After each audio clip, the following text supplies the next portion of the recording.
आपकी आवाज।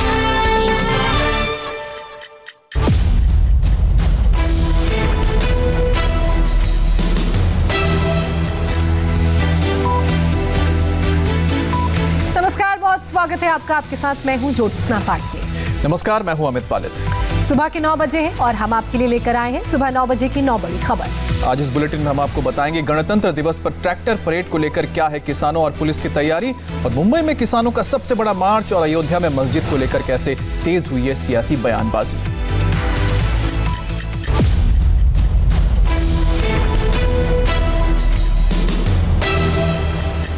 दिल्ली में किसानों की गणतंत्र दिवस परेड से पहले आज मुंबई में किसानों की बड़े प्रदर्शन की तैयारी है। मुंबई में किसानों की रैली ऐतिहासिक आजाद मैदान में होगी, जिसके लिए पूरे महाराष्ट्र से किसान मुंबई पहुंचे हैं।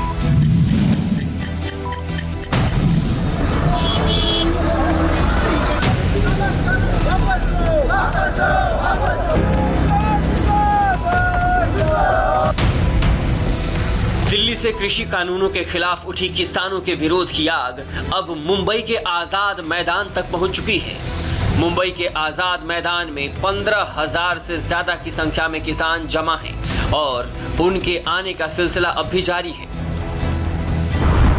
यहाँ पर लगभग 15,000 किसान पहुँचे हुए हैं और सारे के सारे किसान जो हैं बेहद थके हारे हैं और ऐसे में अब आराम कर रहे हैं, क्योंकि ये लोग अपना बिस्तर बोरिया सब लेकर आए हुए थे। जो किसानों के खिलाफ 3 काले कानून लाए हैं वो वापस ले सरकार। कृषि कानूनों के खिलाफ मुंबई में किसानों का ये अब तक का सबसे बड़ा प्रदर्शन है, जिसमें 100 से ज्यादा किसान यूनियन हिस्सा ले रहे हैं। 15,000 से ज्यादा किसान सिर्फ नासिक से आए हैं। किसान सुबह 11 बजे सबसे पहले आजाद मैदान में रैली करेंगे। इसके बाद आजाद मैदान से राजभवन के लिए मार्च निकालेंगे। राजभवन तक किसानों का ये मार्च करीब 7 किलोमीटर लंबा होगा।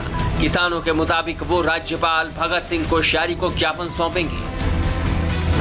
बहुत जबरदस्त मोर्चा होगा, 50,000 से भी ज्यादा राजभवन पर जाएगा और गवर्नर को मेमोरेंडम दिया जाएगा कि ये तीनों कानून जो मोदी सरकार ने बनाए पूरी तरीके से किसान विरोधी है। किसानों के इस आंदोलन के पीछे सियासत कितनी हावी है, उसको भी समझना जरूरी है।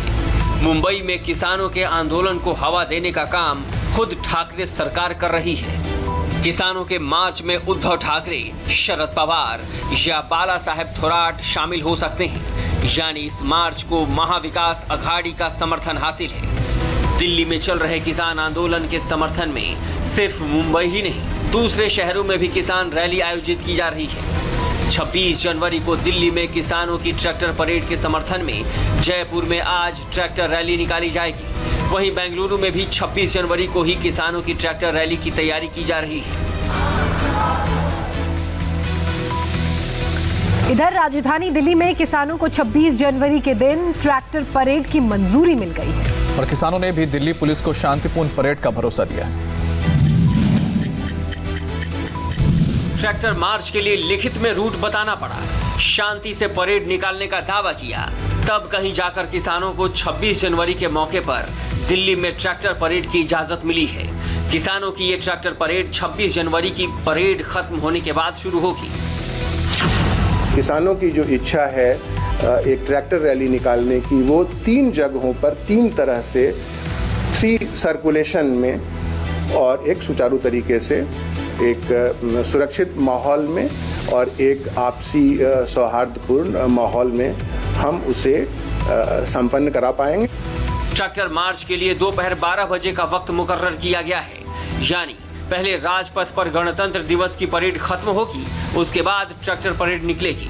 किसान 170 किलोमीटर लंबा परेड करेंगे, उनमें से 100 किलोमीटर दिल्ली के अंदर के रास्ते होंगे। इस बीच ट्रैक्टर परेड के लिए पंजाब, हरियाणा और उत्तर प्रदेश के किसान दिल्ली के लिए निकल चुके हैं। इन ट्रैक्टरों पर तिरंगे झंडे के अलावा किसान संगठनों के झंडे भी लगे हैं। पुलिस की इजाजत मिलने से पहले भी दिल्ली के बॉर्डर पर काफी बड़ी संख्या में ट्रैक्टर जमा हो गए थे। बड़ी संख्या में महिलाएं और बच्चे भी ट्रैक्टर परेड में शामिल होने के लिए आ रहे हैं। सिंघू बॉर्डर से 5,000 ट्रैक्टर निकलेंगे, गाजीपुर बॉर्डर से 1,000 ट्रैक्टर निकलेंगे, ठीकरी बॉर्डर से 8,000 और राजपथ पर परेड खत्म होने के बाद ही किसान परेड निकाल पाएंगे। किसान संयुक्त मोर्चा के नेताओं का कहना है कि किसान अपनी समस्या बताने और देश का दिल जीतने आ रहे हैं। हम दिल्ली जीतने नहीं जा रहे हैं, हम देश का दिल जीतने के लिए जा रहे हैं। और अब जबकि पुलिस प्रशासन को मजबूर होना पड़ा है, अब जिम्मेवारी हमारी है कि कोई ऊंच नीच ना होने पाए। किसान नेता भले ही शांतिपूर्ण ट्रैक्टर परेड का भरोसा दे रहे हैं, लेकिन दिल्ली पुलिस का अंदेशा कुछ और ही है। पुलिस को मिले इंटेलिजेंस इनपुट्स के मुताबिक पाकिस्तान की तरफ से किसानों को भड़काने की साजिश की जा रही है। दिल्ली पुलिस की इंटेलिजेंस यूनिट ने करीब 308 ऐसे ट्विटर हैंडल का पता लगाया है जो पिछले महीने ही पाकिस्तान में बने हैं, जिनसे किसान आंदोलन में हिंसा भड़काने की साजिश रची जा रही है।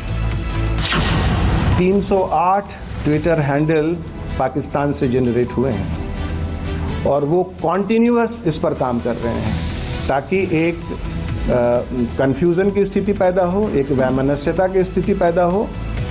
तो इन सब को ध्यान में रखते हुए और इसके अलावा और भी इनपुट है देश के बहुत सारे जगहों से। पाकिस्तान में बैठे आतंकी #सपोर्ट खालिस्तान के नाम से सबसे ज्यादा एक्टिव हैं। ट्विटर हैंडल में जानबूझकर हिंदू नामों का इस्तेमाल किया गया है ताकि लोगों को लगे कि ये ट्वीट करने वाले भारतीय ही हैं।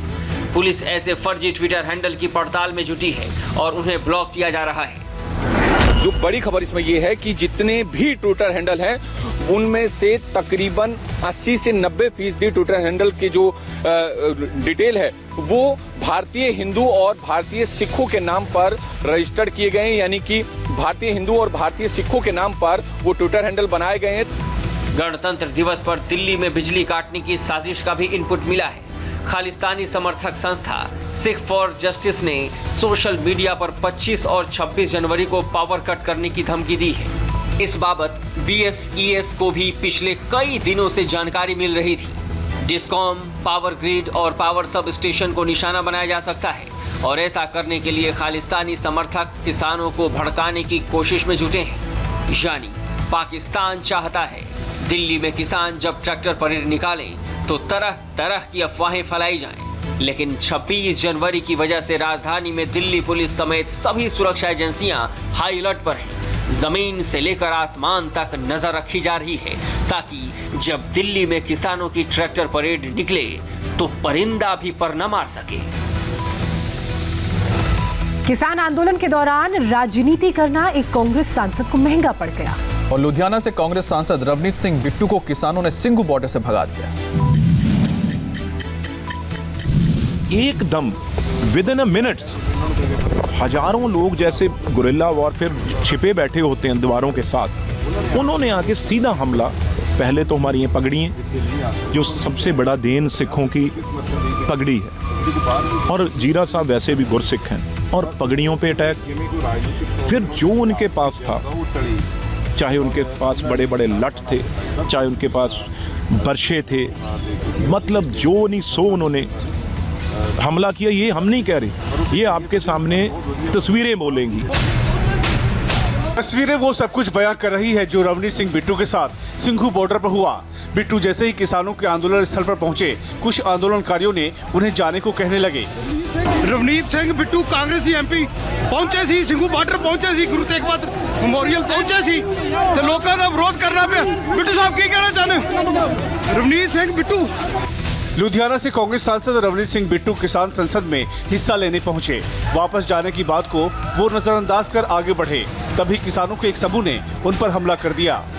किसानों की दलील थी हमें आंदोलन में कोई राजनेता नहीं चाहिए, लेकिन जिस तरह से कांग्रेस सांसद पर हमले किए गए और उसके बाद जैसे नारेबाजी की, उसने किसानों को ही कटघरे में खड़ा कर दिया। राहुल गांधी ने एक बार फिर संघ को लेकर विवादित बयान दिया है। संघ को लेकर राहुल गांधी ने जो कुछ कहा है उस पर आज सियासी बवाल मचना तय है।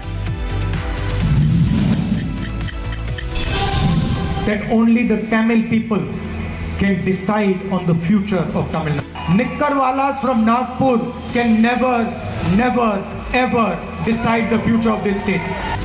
तमिलनाडु दौरे के दूसरे दिन धारापुरम में राहुल गांधी ने संघ को लेकर ऐसा बयान दिया है जिस पर विवाद होना तय है। चुनावी मौसम में तमिलनाडु की जनता को रिझाने पहुंचे राहुल गांधी ने कहा कि तमिलनाडु का भविष्य तमिलनाडु के लोग ही तय करेंगे, नागपुर में बैठे लोग नहीं। लेकिन इस दौरान उन्होंने जिस शब्द का इस्तेमाल किया उस पर आज उन्हें बीजेपी की तरफ से करारा जवाब जरूर मिल सकता है। That only the Tamil people can decide on the future of Tamil Nadu. Nikkarwalas from Nagpur can never, ever decide the future of this state. Road show हो या फिर जनसभा, तमिलनाडु में राहुल को अच्छा रिस्पांस मिल रहा है। शायद यही वजह है कि उत्साह में आकर राहुल गांधी ने संघ को निशाने पर ले लिया, वो भी बेहद ही तीखे शब्दों के साथ, जिस पर आज दक्षिण से लेकर उत्तर तक और पूरब से लेकर पश्चिम तक सियासी बयानबाजी का दौर चल सकता है। अयोध्या मुद्दे पर केंद्रीय मंत्री जावड़ेकर और असदुद्दीन ओवैसी में ठन गई है। बाबरी विध्वंस को जब जावड़ेकर ने ऐतिहासिक भूल का अंत कहा तो ओवैसी ने बयान को शर्मनाक कह दिया। सुप्रीम कोर्ट के फैसले के बाद जहां अयोध्या में भव्य राम मंदिर के साथ साथ आलीशान मस्जिद बनाने की तैयारियां चल रही हैं, तब नेताओं के बीच एक बार फिर इस मुद्दे पर जुबानी जंग छिड़ी है। केंद्रीय मंत्री प्रकाश जावड़ेकर ने जब अयोध्या के विवादित ढांचे के गिराने की घटना को एक ऐतिहासिक गलती का अंत करार दिया तो जवाब असदुद्दीन ओवैसी की तरफ से आया। ओवैसी ने बयान को शर्मनाक करार दे दिया। वो मंदिर उनको समझ में आया कि इस देश का प्राण अगर कहीं है तो वो राम मंदिर में है, इसलिए राम मंदिर पर आक्रमण। हम रात को भी वही सोए थे उसी प्रांगण में, तो दिख रहे थे 3 गुंबद। दूसरे दिन दुनिया ने देखा कि एक ऐतिहासिक भूल कैसे समाप्त हुई। दिल्ली में दिया जावड़ेकर का ये बयान जैसे ही सामने आया, फौरन ओवैसी ने पलटवार किया। ओवैसी ने ट्वीट कर लिखा, सुप्रीम कोर्ट कह चुका है कि इसका कोई सबूत नहीं है कि मंदिर को गिराया गया था। यह भी कहा था कि मस्जिद का विध्वंस कानून का उल्लंघन था। सीबीआई अदालत कह चुकी है कि बाबरी मस्जिद को गिराने में किसी साजिश का कोई सबूत नहीं है। इतने गर्व के साथ आपने इसे अदालत में स्वीकार क्यों नहीं किया? ये शर्मनाक है। सुप्रीम कोर्ट के फैसले के बाद अयोध्या में धन्नीपुर मस्जिद का काम 26 जनवरी को शुरू होने जा रहा है, लेकिन इस मुद्दे पर नेताओं की बयानबाजी थम नहीं रही। नेपाल के प्रधानमंत्री केपी शर्मा ओली को अपनी ही पार्टी से निकाल दिया गया है। सत्तारूढ़ नेपाल कम्युनिस्ट पार्टी में ये अंदरूनी खींचतान पिछले महीने भर से चल रही थी। नेपाली कम्युनिस्ट पार्टी के अंदर मौजूदा प्रधानमंत्री केपी सिंह ओली और पूर्व प्रधानमंत्री पुष्प कमल दहल प्रचंड के बीच तनातनी पिछले दिसंबर से बढ़ गई थी। तब ओली ने प्रचंड की सलाह के बिना नेपाली संसद की प्रतिनिधि सभा भंग कर दी थी। प्रचंड चाहते थे कि प्रधानमंत्री निचले सदन को बहाल करें, लेकिन प्रधानमंत्री ओली इस पर तैयार नहीं हुए तो प्रचंड गुट ने उनकी प्राथमिक सदस्यता ही खारिज कर दी। हालांकि नेपाल चुनाव आयोग ने पार्टी के दोनों में से किसी गुट को आधिकारिक मंजूरी नहीं दी है, फिर भी इस वजह से नेपाल में राजनीतिक संकट बढ़ गया है। ओली और प्रचंड दोनों गुटों ने पार्टी के झंडे पर अपना दावा पेश किया है। नेपाल कम्युनिस्ट पार्टी की स्थापना 2018 में ओली और प्रचंड ने ही की थी। 2018 से पहले प्रचंड नेपाल कम्युनिस्ट पार्टी माओइस्ट के नेता थे, जबकि ओली नेपाल कम्युनिस्ट पार्टी मार्क्सिस्ट गुट की अगुवाई कर रहे थे। इन्हीं दोनों गुटों के विलय के बाद मौजूदा पार्टी का गठन हुआ था, लेकिन सरकार में मंत्रिमंडल के बंटवारे के बाद जो विवाद दोनों के बीच शुरू हुआ वो बातचीत के कई दौर के बाद भी हल नहीं हुआ। हरिद्वार की सृष्टि गोस्वामी ने उत्तराखंड की एक दिन की सीएम बनकर इतिहास रच दिया है। मुख्यमंत्री के तौर पर सृष्टि गोस्वामी के तेवर देखेंगे तो आप भी हैरान रह जाएंगे। हरिद्वार की सृष्टि गोस्वामी रविवार को जब विधानसभा पहुंची तो उनका जोरदार स्वागत किया गया। होता भी क्यों नहीं, वो एक दिन के लिए सूबे की मुख्यमंत्री जो बनी थी। सृष्टि गोस्वामी ने दिन भर अधिकारियों के साथ मीटिंग की और सीएम की तरह ही उन्हें निर्देश भी दिए। अंदर काफी अच्छी बैठक हमारी हुई है, हमने सुझाव भी काफी अच्छे दिए हैं अंदर सभी विभागों को। अब हम जो हमारे जितने भी सुझाव होंगे हम पहले बाल आयोग को उसकी प्रति देंगे, फिर बाल आयोग जो है माननीय मुख्यमंत्री जी के समक्ष उन सबको रखेगा। बालिका सुरक्षा को लेकर, नशे की बढ़ती लत को लेकर और जो हमारा पर्यटन है, पर्यटन के क्षेत्र में जितना काम हो रहा है उनको लेकर काफी सारे बिंदु थे जिन पर हमने चर्चा करी अंदर। राष्ट्रीय बालिका दिवस के मौके पर सृष्टि गोस्वामी को एक दिन का मुख्यमंत्री बनाया गया था। बतौर मुख्यमंत्री सृष्टि ने जिस तरह काम किया उसकी तारीफ सूबे के मुख्यमंत्री त्रिवेंद्र सिंह रावत ने भी की। बेटियां अपने आप को कहीं पर भी कम ना समझें। बेटियां और मैं जो लोग ये समझते हैं उनको कम समझते हैं, उनसे भी कहना चाहता हूँ कि आप उनको कम ना समझें, उनको आप सपोर्ट करें, उनको सहयोग करें। और ये जो एक तरह की हमारी धारणा बनी है, उस धारणा को तोड़ने का काम करें, उनको आगे बढ़ाने का काम करें। ताकि पहाड़ों पर बर्फबारी के साथ उत्तर भारत में शीतलहर का नया दौर अगले 3 से 4 दिन तक जारी रह सकता है। हिमाचल प्रदेश में भारी बर्फबारी में फंसे 70 पर्यटकों को बड़ी मुश्किल से रेस्क्यू किया गया। एक सप्ताह पहले पहाड़ों में बर्फबारी थमी थी तो सैलानियों का तांता लग गया था, लेकिन 3 दिन पहले कश्मीर से लेकर हिमाचल प्रदेश तक जो बर्फबारी शुरू हुई उसने मुसीबत अचानक से बढ़ा दी। मैदानी इलाकों में इसकी वजह से ठंड शीतलहर में बदल चुकी है, जिसका असर 3 से 4 दिन तक देखने को मिल सकता है। बर्फबारी की वजह से हिमाचल प्रदेश के चंबा में जो 70 पर्यटक 24 घंटे से फंसे हुए थे, उन्हें प्रशासन ने सुरक्षित निकाल लिया है। चंबा जिले का ये डलहौजी हिल स्टेशन है, जिसके खजियार पिकनिक स्पॉट को इंडिया का मिनी स्विट्जरलैंड कहा जाता है। अचानक शुरू हुई बर्फबारी की वजह से यहाँ देश के अलग अलग हिस्से से आए सैलानी पिछले 24 घंटे से फंसे हुए थे। पुलिस और स्थानीय लोगों की मदद से 8 घंटे की मशक्कत के बाद इन्हें सुरक्षित स्थानों तक पहुंचाया गया। मौसम विभाग के मुताबिक हिमाचल समेत पूरे पहाड़ी इलाके में बर्फबारी अभी थमने वाली नहीं। इसकी वजह से उत्तर भारत में दूसरी बार शीतलहर शुरू होगी। 25 जनवरी को ठंडी हवाओं की रफ्तार तेज होगी, जिसका असर पंजाब, हरियाणा, राजस्थान और दिल्ली में सबसे ज्यादा होगा। पश्चिम उत्तर प्रदेश, मध्य प्रदेश और बिहार में भी तापमान गिरेगा। अगले 3 से 4 दिन तक मध्यम से लेकर घना कोहरा छाया रह सकता है। मौसम विभाग के मुताबिक ठंड से राहत 29 जनवरी के बाद से ही मिलने की उम्मीद है। और वक्त एक ब्रेक का है। ब्रेक के बाद देखिए दिल्ली में आग से कहां मचा हड़कंप।